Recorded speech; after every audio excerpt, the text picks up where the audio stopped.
सभी विद्यार्थियों को नमस्कार। हम लास्ट क्लास में राजस्थान के थोड़े से बेसिक के बारे में पढ़ चुके हैं। आज हम राजस्थान को जहां हमने लास्ट क्लास छोड़ी थी वहां से आगे शुरुआत करते हैं।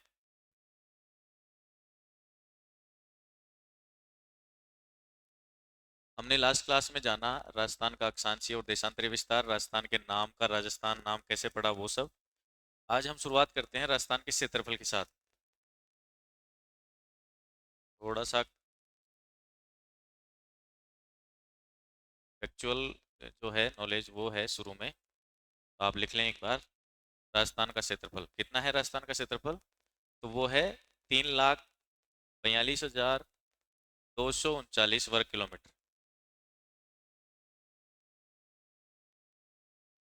और अगर इसको वर्ग मील में हम काउंट करते हैं तो आप इसको वर्ग मील में भी कन्वर्ट कर सकते हैं।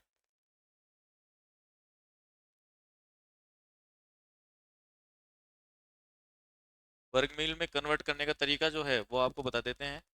अगर वर्ग किलोमीटर में दिया हुआ है तो 0.386 से उसको मल्टीप्लाई कर लो। जैसे ही 0.386 से मल्टीप्लाई करोगे तो आपके सामने जो फिगर आएगा वो क्या आएगा? उसका वर्ग मील। तो आप ये कैलकुलेशन कर सकते हैं। इसके अलावा राजस्थान के क्षेत्रफल से संबंधित, अब ये राजस्थान का क्षेत्रफल जो है वो भारत के कुल क्षेत्रफल का कितना प्रतिशत है, तो ये हम लिखेंगे।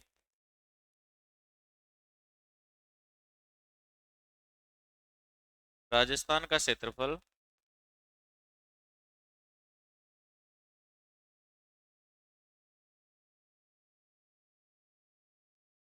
भारत के कुल क्षेत्रफल का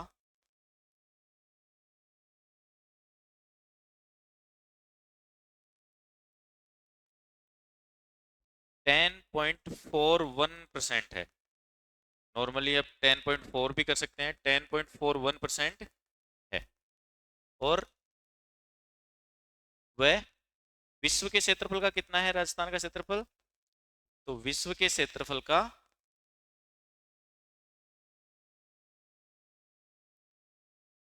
0.25% है। ये दो हमें फैक्चुअल आंकड़े ध्यान में रखने हैं। राजस्थान का क्षेत्रफल भारत के कुल क्षेत्रफल का तो है 10.41%, और विश्व के क्षेत्रफल का है 0.25%। और अगर भारत की बात करें कि भारत जो है उसका क्षेत्रफल कितना है विश्व की तुलना में,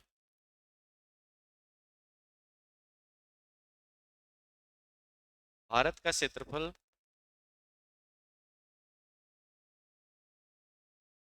विश्व के क्षेत्रफल का कितना है? 2.42%।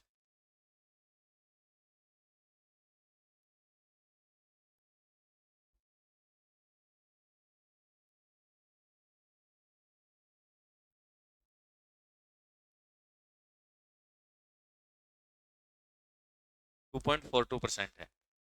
ये थोड़ा सा फैक्चुअल था।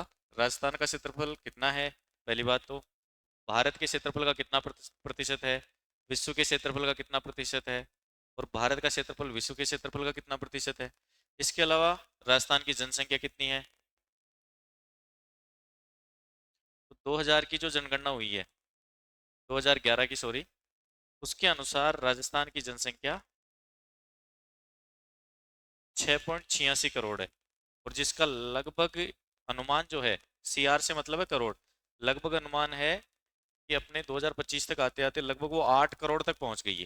वो केवल अनुमान है, अभी आंकड़े नहीं है। इसमें आप आधार लिख लें 2011 की जनगणना के अनुसार।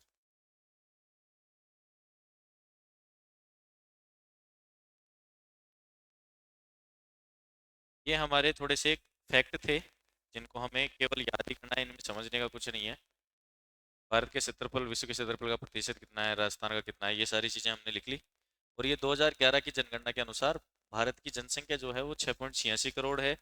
और राजस्थान का भारत में स्थान कौन सा है जनसंख्या के मामले में? तो सातवां स्थान है। कौन सा स्थान है? सातवां स्थान। पहले आठवां था, लेकिन आंध्र प्रदेश से जब तेलंगाना अलग हो गया तो उसके बाद, और वो जून 2014 में हुआ था, उसके बाद से राजस्थान का स्थान अब कौन सा हो गया है जनसंख्या के मामले में भारत में? सातवां। अब हम भारत राजस्थान की थोड़ी सी स्थिति वापस से मैप के माध्यम से ही समझते हुए चलेंगे।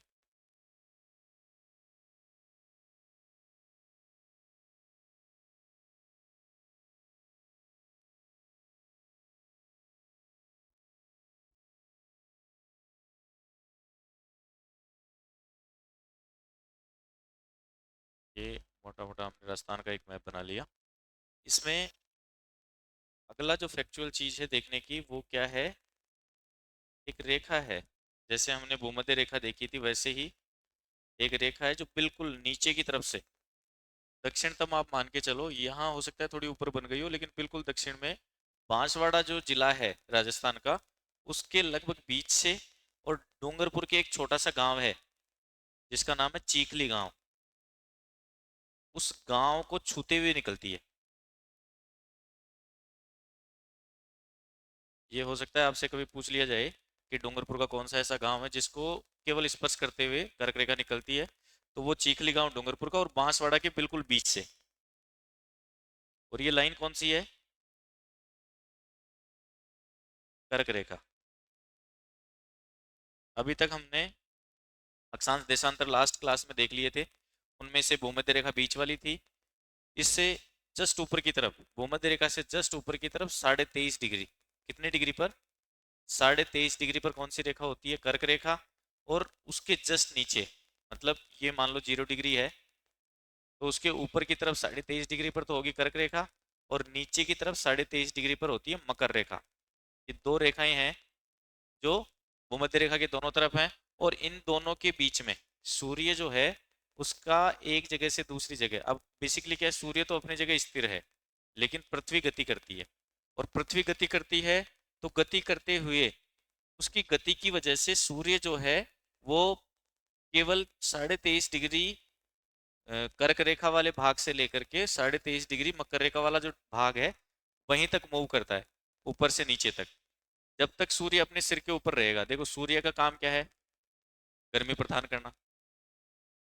भाई धूप पड़ती है, सूर्य की वजह से धूप मिलती है अपने को, तो जब वो सूर्य की किरणें अपने ऊपर सीधी पड़ेंगी तो उस समय पोजीशन क्या रहेगी, जैसे मान लो अपने ये कर्क रेखा है, मैंने अभी आपको बताया इससे बहुत नीचे मान लीजिए, एक्सपेक्ट अपन कर सकते हैं 0 डिग्री यहाँ है, उससे भी नीचे 23.5 डिग्री पर मकर रेखा है, तो सूर्य मान लीजिए यहाँ है, तो यहाँ पर किरणें कैसी पड़ेंगी, बिल्कुल सीधी, और सीधी पड़ेंगी तो धूप ज्यादा लगेगी, ऊपर जाएंगी।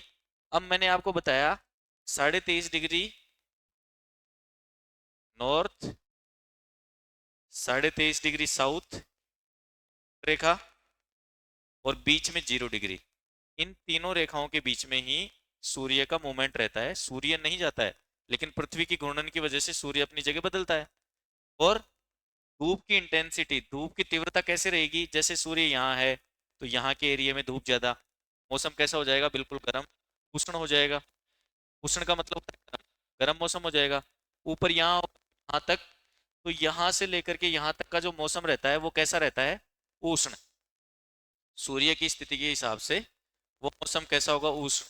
तो यहाँ हम राजस्थान की अगर बात करें, ये मैंने सारी चीजें क्यों समझाई हैं आपको, ताकि आपको पता लगे कि ये जो कर्क रेखा वाला भाग है, यहाँ जो बांसवाड़ा का भाग है जो कि कर्क रेखा से नीचे की तरफ है, तो यहाँ कैसा मौसम रहेगा, उष्ण, मतलब भयंकर गर्मी जैसा माहौल आप कह सकते हो यहाँ। और ये कब होगा, सूर्य की जो गति है, पृथ्वी की है बेसिकली, मैं सूर्य की गति बोलूंगा लेकिन आपको समझना क्या है, केवल पृथ्वी गति करती है, और उसकी स्थिति सूर्य की, पृथ्वी की।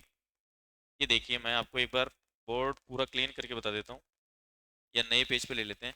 जैसे मान लो ये सूर्य बीच में है, जगह कौन चेंज करेगा, पृथ्वी करेगी। और पृथ्वी कैसे करेगी, परिक्रमण करते हुए करेगी, एक बार यहाँ है, एक बार यहाँ है, एक बार यहाँ है, जैसे इसके चारों तरफ पश्चिम से पूर्व की तरफ चक्कर लगाते हुए पृथ्वी घूम रही है। तो इसकी जो स्थितियां बदलेंगी, अब वो डेट के हिसाब से हम देखें तो यहाँ कब पहुंचेगी पृथ्वी, 21 जून, यहाँ पर 21 जून। और इस समय जो किरणें सीधी पड़ेंगी वो पड़ेंगी उत्तरी गोलार्ध में। हमारी जो फर्स्ट क्लास थी ना, उसमें मैंने आपको गोलार्ध बहुत अच्छे से समझाए थे कि भाई जो भूमध्य रेखा है उसके ऊपर की तरफ उत्तरी गोलार्ध, नीचे से की तरफ दक्षिणी गोलार्ध। तो वहां हमने समझ लिया था, अब 21 जून को उत्तरी जो गोलार्ध है वहां पर किरणें कैसी पड़ेंगी, सीधी, सूर्य की किरणें। और सीधी पड़ेंगी तो उसका सीधा सा मतलब क्या है कि उस समय उत्तरी गोलार्ध का मौसम गर्म रहेगा। इसी तरह से जब नीचे की तरफ जाएगी यहाँ, ये जो दो स्थितियां हैं, इसमें सूर्य कहाँ रहता है, बिल्कुल भूमध्य रेखा पर, बीच वाली जो रेखा है ना उस पर रहेगा।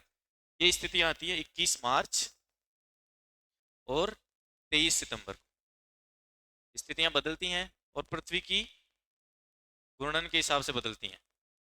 सॉरी, परिक्रमण। घूर्णन के हिसाब से तो दिन रात होते हैं, परिक्रमण के हिसाब से सूर्य के सापेक्ष में पृथ्वी की स्थिति बदल रही है।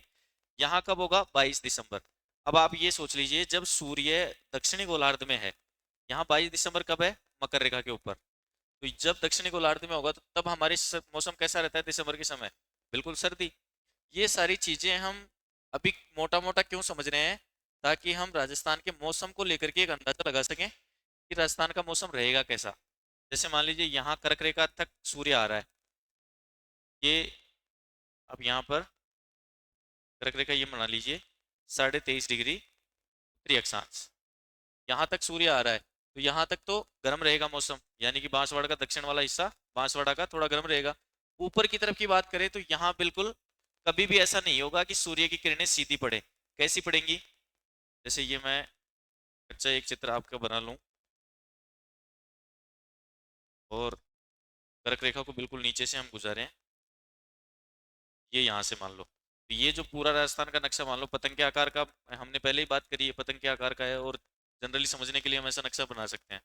ये हमने बनाया, तो यहाँ से ऊपर की तरफ जो मौसम रहेगा ना, वो हमेशा कैसा मौसम रहेगा, शीतोष्ण।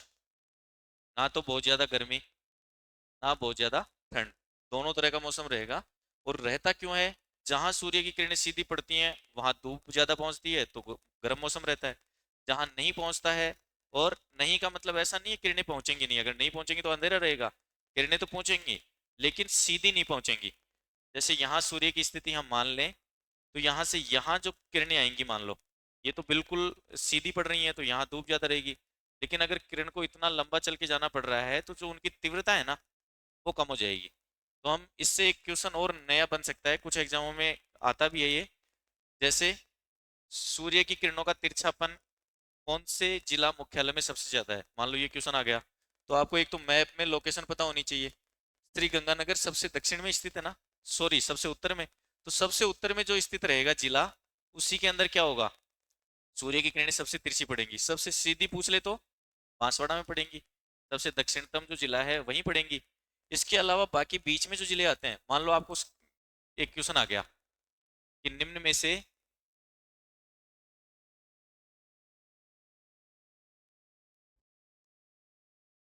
किस जिले में सूर्य की किरणें ज्यादा सीधी पड़ेंगी।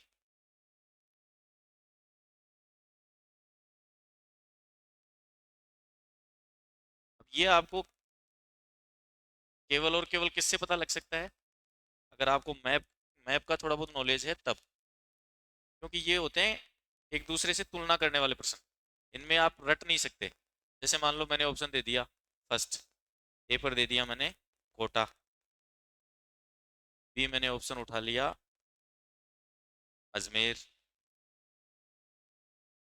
सी मैंने ऑप्शन उठा लिया चूरू, और डी ऑप्शन मैंने उठा लिया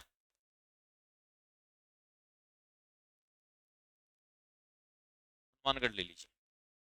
अब इनमें से आप आराम से, अगर आपको थोड़ा सा मैप का अंदाजा है, थोड़ा आपको ध्यान है कि मैप में वो जिला कहाँ है, तो आप आराम से अंदाजा लगा सकते हो कि दक्षिण से उत्तर की तरफ चलते हुए सूर्य की किरणों का तिरछापन धीरे धीरे बढ़ता जाएगा।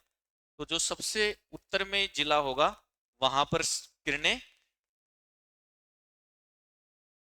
ज्यादा सीधी पड़ेंगी। क्वेश्चन ये है कि ज्यादा सीधी पड़ेंगी, तो इनमें सबसे नीचे आप जिला ढूंढ लो, पूरे मैप में सबसे नीचे कौन सा है, तो देखिए हनुमानगढ़ ऊपर की तरफ, अजमेर उससे, ये चूरू उससे थोड़ा नीचे, फिर अजमेर थोड़ा नीचे, और सबसे नीचे की तरफ दक्षिण की तरफ कौन सा है, कोटा। तो इस सवाल का जवाब क्या हो जाएगा, कहाँ सीधी पड़ेंगी, कोटा में पड़ेंगी, बाकी सबके कंपेरेटिव में। तो ये तुलनात्मक प्रश्न जो होते हैं, ये हमें किरणों के तिरछापन का और किरणों का सीधा पड़ना दोनों में अंतर करना आना चाहिए। तो राजस्थान का क्षेत्रफल देख लिया, राजस्थान के मौसम के बारे में थोड़ी सी जानकारी देख ली, अब मैं आपको राजस्थान के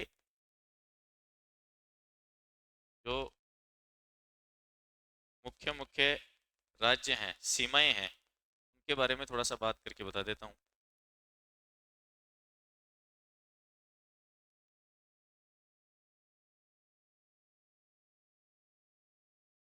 ये देखिए, मान लीजिए राजस्थान का नक्शा है। अब यहाँ पर राजस्थान की दो तरह की सीमाएं हैं। एक है अंतर्राष्ट्रीय सीमाएं और एक है अंतर्राज्यीय सीमाएं। यानी कि ऐसी सीमाएं जो किसी दूसरे राज्य के साथ हैं, और ऐसी सीमाएं जो किसी राष्ट्र के साथ हैं। अब राष्ट्र के साथ कौन से के साथ हैं? इस तरफ हमारे कौन सा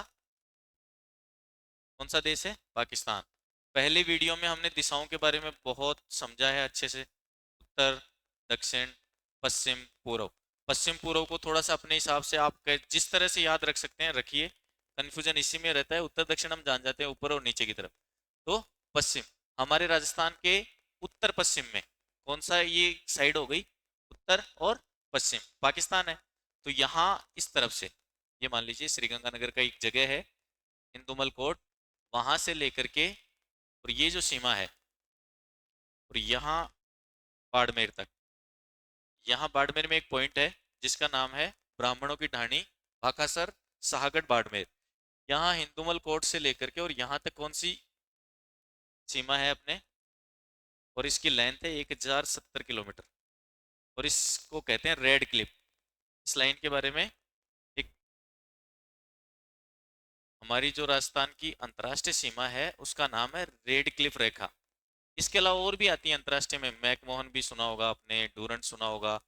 वो एक कंपेरेटिव, दिमाग में कंपैरिजन चलता रहना चाहिए, मैकमोहन कौन सी है, डूरंट कौन सी है, रेड क्लिफ कौन सी है।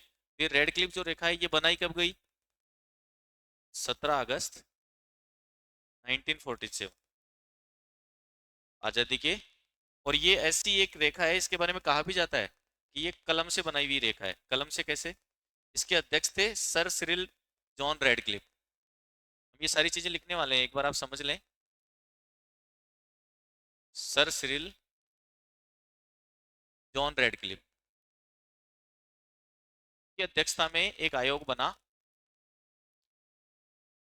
उस आयोग ने ये सीमा जो है उसका निर्धारण किया, और उन्हीं के नाम पर इसका नाम क्या पड़ गया? Red Cliff. तो उन्होंने क्या किया, नक्शा उठाया।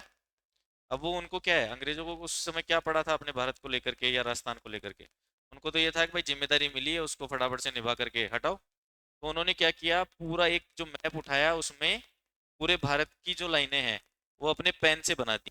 इसलिए उसका नाम क्या पड़ गया?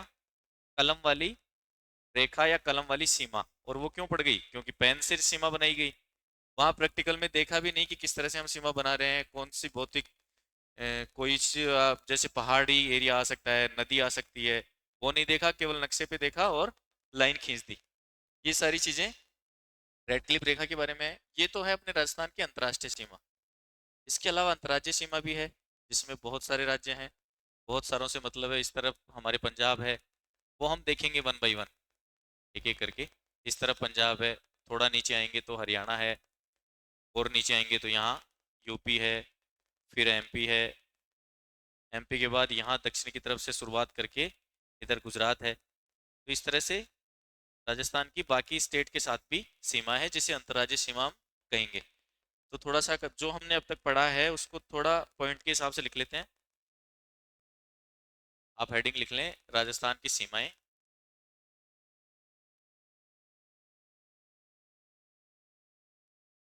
और सीमाओं में नीचे की तरफ नोट करेंगे, या इसी यहीं से डिवाइडेशन कर सकते हो। अंतर्राष्ट्रीय सीमा,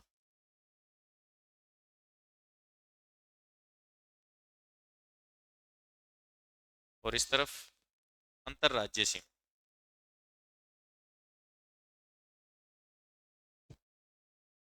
ये जो अंतर्राज्यीय सीमा है वो 4850 किलोमीटर की है, और जो अंतर्राष्ट्रीय सीमा है वो 1070 किलोमीटर की है। ये दोनों की अलग अलग नाप अपन लिख सकते हैं। ये तो अंतर्राष्ट्रीय सीमा का ये मापन हो गया, अंतर्राज्यीय सीमा का ये मापन हो गया। इसमें ये सीमा जो है अपनी पाकिस्तान के साथ है, और इसमें लिखेंगे क्या?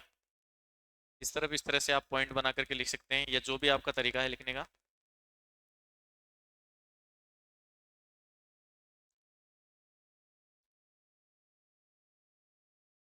Sir Cyril John Radcliffe.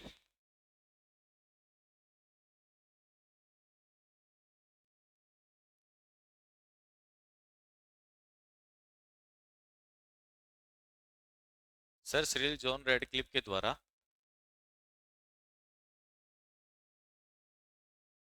17 अगस्त 1947 में निर्धारित।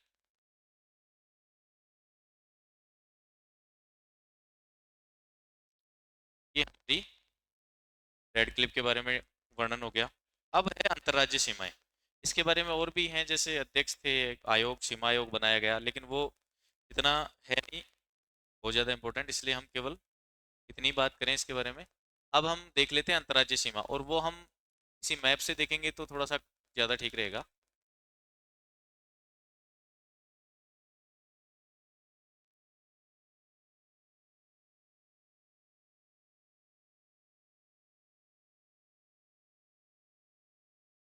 अब इसमें देख लीजिए, शुरुआत करते हैं हम पंजाब के साथ।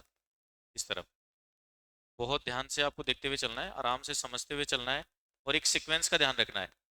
जैसे मान लीजिए यहाँ हमने अभी श्री गंगानगर, श्री गंगानगर का देखा था। इसके जस्ट नीचे की तरफ, श्री गंगानगर से नीचे की तरफ कौन सा है? हनुमानगढ़। यहाँ चूंकि स्पेस नहीं है तो थोड़ा सा नीचे आ गया, थोड़ा इससे ऊपर रखना है। हनुमानगढ़। हनुमानगढ़ से फिर नीचे की तरफ आ जाएगा चूरू। और ये आपको याद कैसे होगा? बार बार मैप को आप देखेंगे ना, उसके बाद ये समझ में तब आएगा। श्री गंगानगर, हनुमानगढ़, चूरू। इसके बाद नीचे की तरफ है झुंझुनू। ये बहुत नीचे आ रहा है, लेकिन इससे थोड़ा सा ऊपर है झुंझुनू। यहाँ सीकर। सीकर से नीचे की तरफ कोटपुतली, बहरोड। पहले जयपुर टच करता था, लेकिन अभी जैसे अलग जिला बना दिया तो उसके बाद कोटपुतली, बहरोड। कोटपुतली बहरोड से नीचे आ जाएंगे आप थोड़ा सा, तो खैरतल तिजारा, जो कि अलवर से अलग बना है।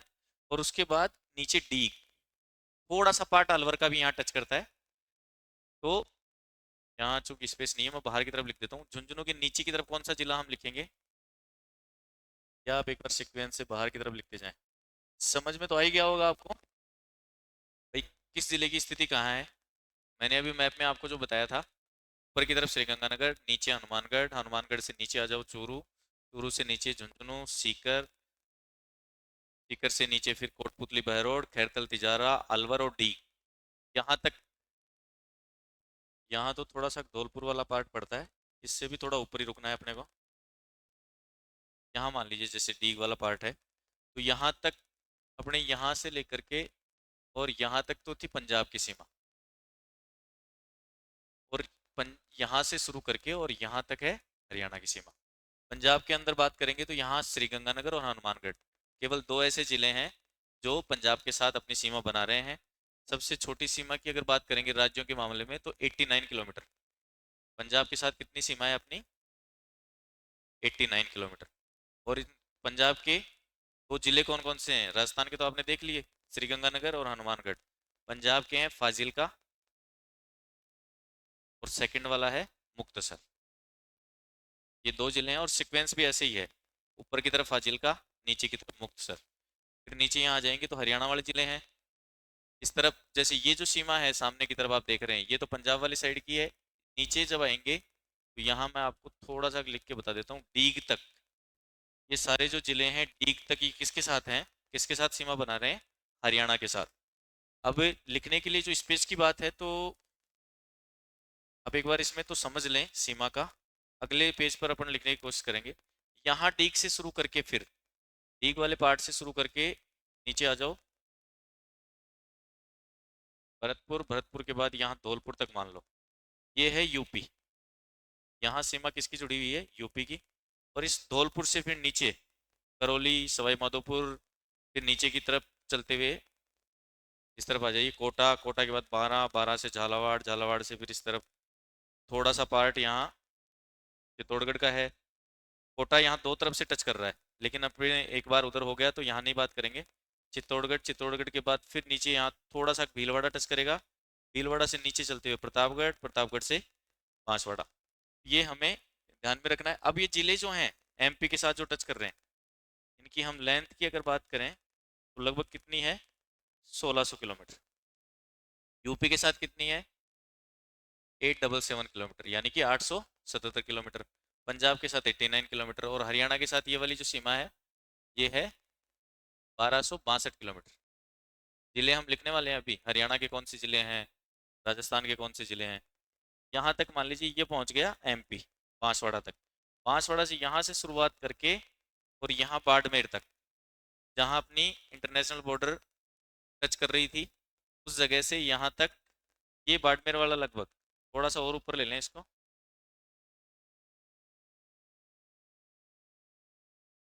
मान लीजिए ये जो हिस्सा है यहाँ तक अंतर्राष्ट्रीय सीमा थी, ये अंतर्राज्यीय सीमा हो गई। बाड़मेर का हिस्सा जो है वो कुछ हिस्सा गुजरात से भी टच है, और थोड़ा सा, थोड़ा क्या, बहुत ज़्यादा बड़ा हिस्सा, लगभग 288 किलोमीटर, सॉरी 228, 228, 288 नहीं है, 228 किलोमीटर यहाँ पाकिस्तान के साथ भी सीमा बनाता है।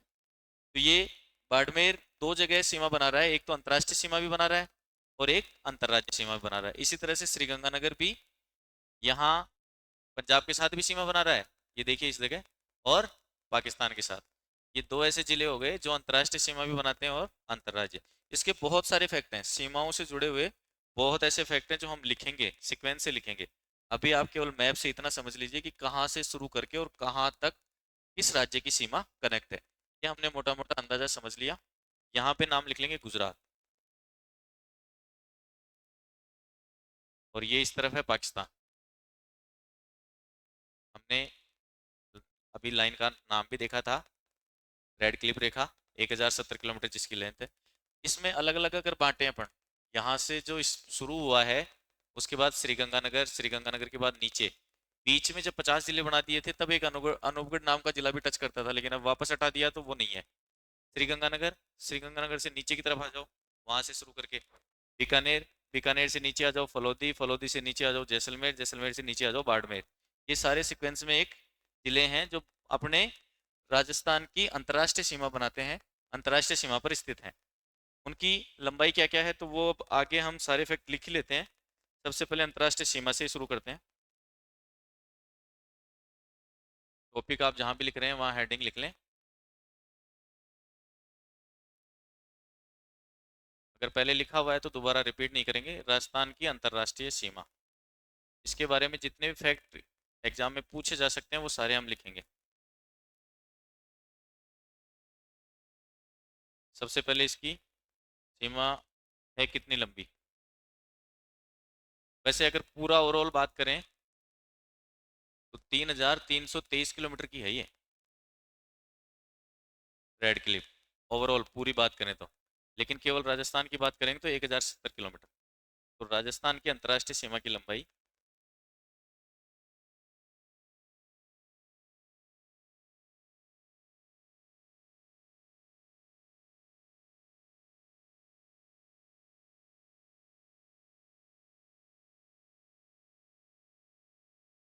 बहस करके लिख लेंगे 1070 किलोमीटर। इसके अलावा अंतर्राष्ट्रीय सीमा से जुड़ा हुआ फैक्ट क्या हो सकता है? दो ऐसे राज्य हैं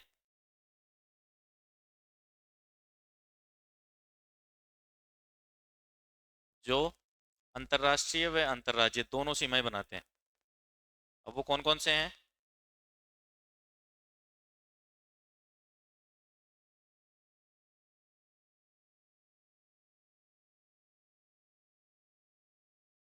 दोनों प्रकार की सीमाएं बनाते हैं।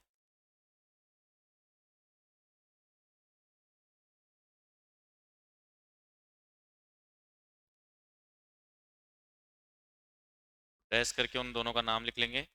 एक तो है बाड़मेर जो गुजरात से भी बनाता है और पाकिस्तान से बनाता है, और सेकंड है श्रीगंगानगर।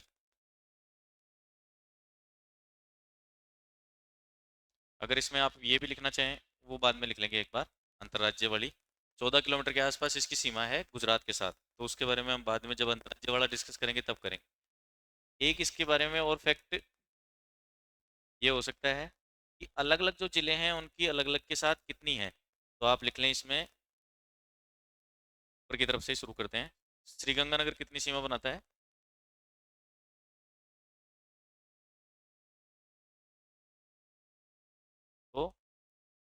210 किलोमीटर। श्रीगंगानगर जो है वो 210 किलोमीटर बनाता है। श्रीगंगानगर से नीचे आ जाइए, बीकानेर। बीकानेर बनाता है 168 किलोमीटर।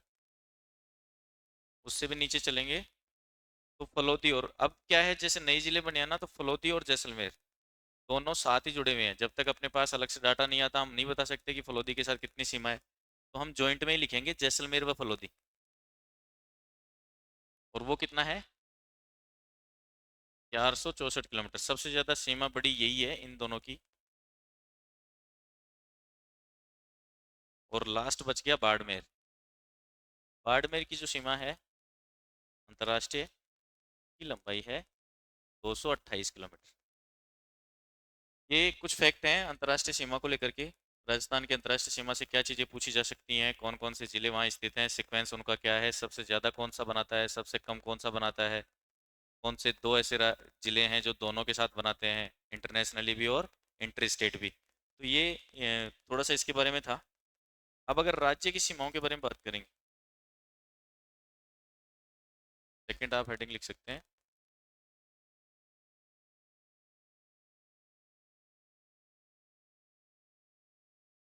राजस्थान की अंतर्राज्यीय सीमा।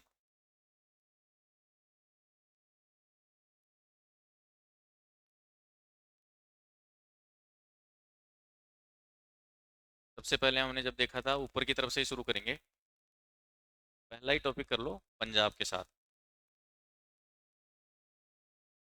हमने अभी मैप में देखा था पंजाब के साथ, और उसकी लंबाई लिख लें 89 किलोमीटर। अब इसमें बहुत लंबा लिखने की बजाय नोट्स के फॉर्म में अपन लिख सकते हैं, फाजिल्का व मुक्तसर तो हैं पंजाब के सीमा पर स्थित जिले।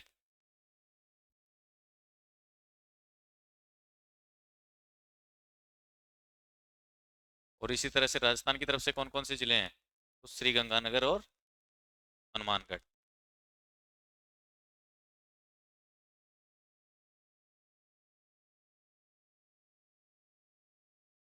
ये दो ऐसे जिले हैं जो राजस्थान की तरफ से हैं और पंजाब से सीमा बनाते हैं। तो यहाँ पे इनके लिए लिख लेंगे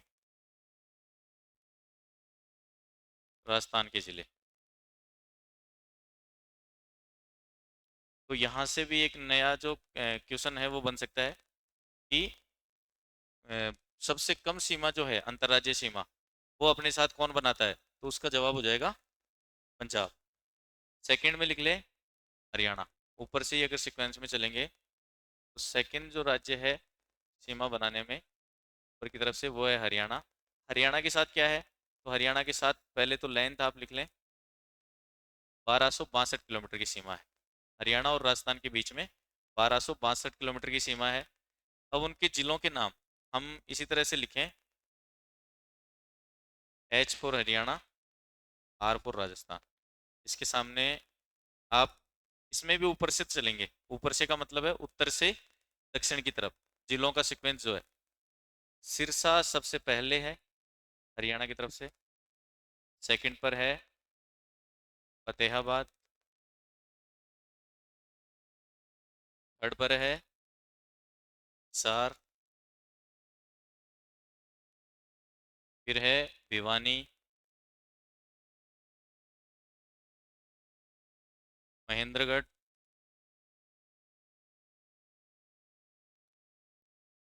रेवाड़ी और मेवात। मेवात को हम मुहे भी कहते हैं, दोनों ही इसके नाम है। तो सिरसा, फतेहाबाद, हिसार, भिवानी, महेंद्रगढ़, रेवाड़ी और मेवात। एक, दो, तीन, चार, पाँच, छः और सात, कितने जिले ऐसे हैं जो हरियाणा के राजस्थान के साथ सीमा बनाते हैं? तो 7 जिले बनाते हैं।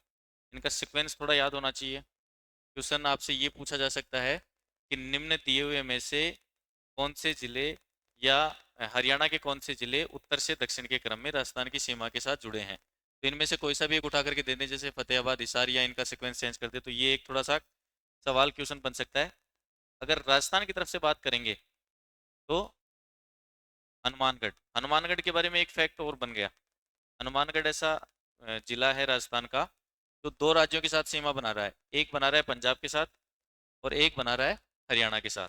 इसके बाद हनुमानगढ़ से नीचे है चूरू। चूरू से थोड़ा और नीचे आप आएंगे तो झुंझुनू। झुंझुनू से नीचे सीकर। सीकर से नीचे आएंगे तो जयपुर से जो अलग हुआ है जिला, कोटपुतली बहरोड। कोटपुतली बहरोड उसी तरह से सीक्वेंस में नीचे की तरफ आ जाओ। कोटपुतली बहरोड के बाद है खैरतल तिजारा। आजकल खैरतल तिजारा को लेकर के एक ऐसा भी है, कंफर्म तो नहीं है, पर इसका नाम बदलने का चल रहा है। हम इसके बारे में अभी, जब तक ऑथेंटिक नहीं होता डाटा, हम बात नहीं करेंगे। खैरतल तिजारा। खैरतल तिजारे से नीचे की तरफ आप बढ़ेंगे तो थोड़ा सा अलवर का पार्ट भी है, छोटा सा हिस्सा है लेकिन अलवर का पार्ट भी इसके टच है। अलवर से फिर नीचे आएंगे तो ठीक। 1 2 3 4 5 6 7 और 8, तो कितने ऐसे जिले हैं राजस्थान के जो हरियाणा के साथ सीमा बनाते हैं? 8 जिले। और इनका सिक्वेंस, ये दोनों चीज़ें हमें याद होनी चाहिए। सबसे प्राइम तो क्या है, एक तो याद होना चाहिए हमें कि राजस्थान और हरियाणा की सीमा की लंबाई क्या है। एक हमें याद होना चाहिए हरियाणा के जिले कौन से हैं जो उत्तर से दक्षिण की तरफ है सिक्वेंस में। एक हमें ध्यान में होना चाहिए राजस्थान के कौन से जिले हैं जो सिक्वेंस में उत्तर से दक्षिण की तरफ चलते हैं। इनका क्रम दे करके आपसे पूछा जा सकता है। नेक्स्ट, हम तीसरा जो स्टेट है थोड़ा सा नीचे चलेंगे तो उत्तर प्रदेश। पहले इसके साथ अपने केवल 2 जिले थे, अब वहाँ संख्या कितनी हो गई राजस्थान की तरफ से? 3 जिले। अब वो क्यों हो गई? क्योंकि दीग को क्या कर दिया गया, एक भरतपुर से अलग करके नया जिला बना दिया गया। तो राजस्थान की तरफ से 3 जिले होंगे और उत्तर प्रदेश की तरफ से कितने जिले हैं? 2 जिले। तो उत्तर प्रदेश की तरफ से आप लिख सकते हो, ऊपर की तरफ है मथुरा, नीचे उधर से है आगरा। ये 2 जिले तो हैं उत्तर प्रदेश की तरफ से। और अगर राजस्थान की बात करें तो राजस्थान की तरफ से ऊपर से डीग। डीग जिसके साथ हरियाणा भी सीमा बनाता है और यूपी भी सीमा बनाता है। इसके बाद डीग से नीचे की तरफ लेंगे तो डीग से ही नीचे बढ़ेंगे भरतपुर, इससे ये अलग हुआ था, और धौलपुर। ये 3 ऐसे जिले हैं जिनके सीमा यूपी के साथ बनी हुई है, डीग, भरतपुर और धौलपुर। ये इनका भी वही सीक्वेंस वाली बात याद करने की, जो लेंथ थी हमने वो देख ली, सीक्वेंस हमने देख लिया। फोर्थ जो जिला आता है इसके बारे में हम अगली क्लास जो है, बहुत और भी सीमाएं बच रही हैं, फैक्ट भी थोड़े बहुत और बच रहे हैं, सबके बारे में अगली, इससे अगली होने वाली जो क्लास है राजस्थान से संबंधित, उसमें चर्चा करेंगे। आज की क्लास में इतना ही। धन्यवाद।